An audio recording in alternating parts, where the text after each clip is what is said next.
નવા નિદાન થયેલા મોટાભાગના લોકો તેમના દરેક ભોજન માટે ઇન્સ્યુલિનના નિશ્ચિત ડોઝથી શરૂ કરે છે. તમારા બ્લડ ગ્લુકોઝના સ્તરને સંતુલિત રાખવામાં મદદ કરવા માટે દરરોજ તમારા ભોજનના કાર્બોહાઈડ્રેટ ભાગને સમાન રાખવો મહત્વપૂર્ણ છે. આગળનું પગલું એ શીખવાનું છે કે તમારા કાર્બોહાઈડ્રેટ્સના ભાગના કદ માટે તમારી ઇન્સ્યુલિનની માત્રા કેવી રીતે બદલવી. આને કાર્બ કાઉન્ટિંગ કહેવામાં આવે છે.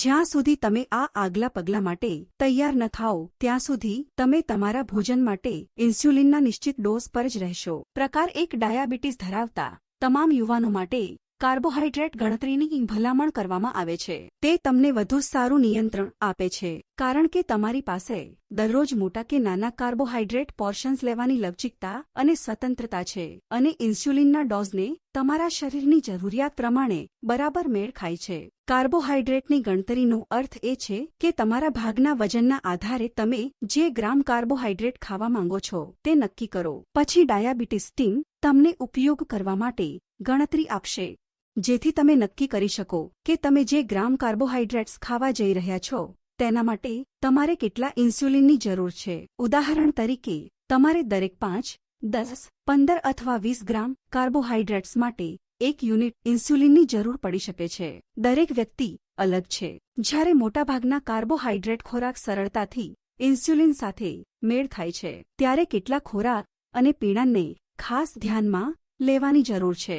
હાઇપોની સારવાર ન કરવામાં આવે અથવા કસરતનું સંચાલન કરવા માટે ઉપયોગ ન કરવામાં આવે ત્યાં સુધી સંપૂર્ણ ખાંડવાળા પીણાને સંપૂર્ણપણે ટાળવામાં આવે છે. આ એટલા માટે છે કારણ કે બ્લડ ગ્લુકોઝનું સ્તર ખૂબ ઝડપથી વધે છે. તમે ભોજન સાથે ફળોના રસનો એક નાનો ગ્લાસ પી શકો છો પરંતુ દિવસમાં એક કરતાં વધુ વાર નહીં.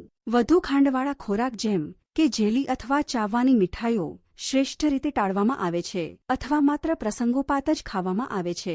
જો તમારી પાસે તે હોય તો શ્રેષ્ઠ સમય ભોજનના અંતે હશે.